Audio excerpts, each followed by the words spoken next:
Assalomu alaykum azizlar. Bugungi mavzumiz kimyoning asosiy ustun qonunlaridan biri bo'lgan tarkibning doimiylik qonuni haqida gaplashamiz.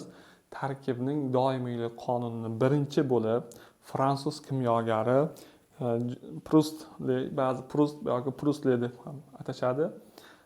Shu inson tomonidan kiritilgan bo'lib, ya'ni mis karbonatni bir necha bor o'rganganda ham, qaysidir yo'llar bilan, boshqa yo'llar bilan olganda ham tarkiblar o'zgarmaganligidan u moddalarning shu tarkibning doimiylik qonunini ommaga taqdim etadi, ya'ni kashf etadi. Endi bu tarkibning doimiylik qonuni haqida ko'p olimlar ishlagan.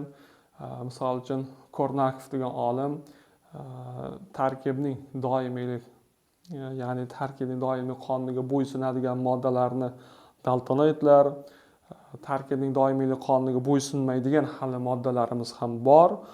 Ularni esa Bertoli sharafiga bertoloidlar deb atagan.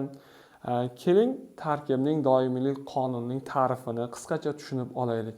Tarkibi olinish usulidan, joyidan qat'iy nazar tarkibi o'zgarmas bir xil. Ya'ni biz qadimgi Misr fir'avnlari ichgan suvni olib kelsak ham yoki aysbergdagi o'sha Arktika muzliklarida turgan suvlardan olib kelsak ham yoki biror bir zamonaviy laboratoriyada turgan sintezlangan suvni olib kelsak ham, o'zimiz iste'mol qilayotgan suvni olsak ham yoki tabiatda hosil bo'layotgan yomg'ir suvini olib kelib tarkibini ko'rsak, 2 atom vodorod, 1 atom kisloroddan tarkib topganligini ko'rishimiz mumkin. Yoki massa jihatdan 1 qism vodorod 8 qism kisloroddan tarkib topgan bo'ladi. Tarkibning doimiylik qonuniga asosan molekulyar tuzilishli moddalar bo'ysunadi. Ya'ni suv, metan, kislorod, karbonat angidrid, xullas shunaqa. Tarkibning doimiylik qonuniga bo'ysunmaydigan moddalar qaysilar? Bularni qaysilar olish kerak? Ko'p hollarda metallarning oksidlari, ya'ni titan oksidi deb, misol uchun titan oksidini oladigan bo'lsak, titan 4 oksidi deymiz. Amalda titan O2 deb yozamiz, lekin real holatda titan O1.9 bo'lishi mumkin yoki 1.8 bo'lishi mumkin. Bu nimaga bog'liq? Ya'ni bu oksidlarning chiqishi, olinayotgan joyi, zavoddagi holati, sharoitlariga kelib chiqib tarkibi, ya'ni boshidagi reagentlar ishlatilishi, aralashmalarning qismlariga qarab o'zgarib ketishligi mumkin. Yoki tabiatda ham bunaqa holatlar bor. Misol uchun lavalarda temir 3O4 deymiz, ya'ni magnit temir tosh. Bularni ham har xil qaysidir vulqonni olib borib ko'rsak yoki boshqa bir joyini olib borib ko'rsak, tarkibini solishtirsak, ikkalasida ikki xil holat ko'rishimiz mumkin.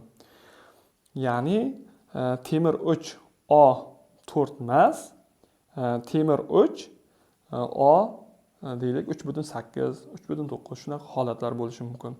Oksidlarda uchraydi. Bundan tashqari ko'pchilik tuzlarning kristallik gidratlarida uchraydi.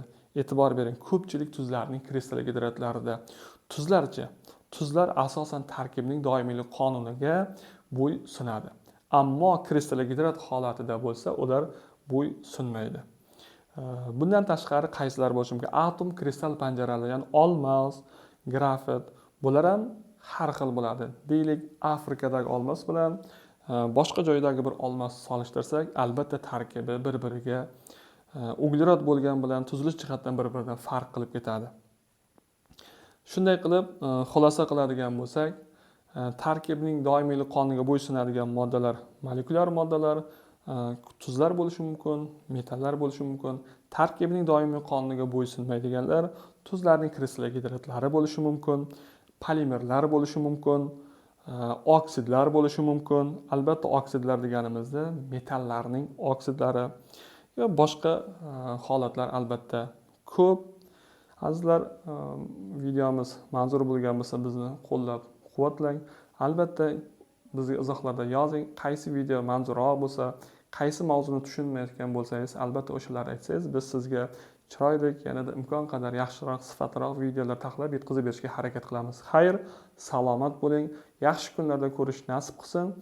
Xatolar, nuqsonlar bo'lsa, afv etkazasiz. Omonlikda, xayr, ko'rishguncha salomat bo'linglar.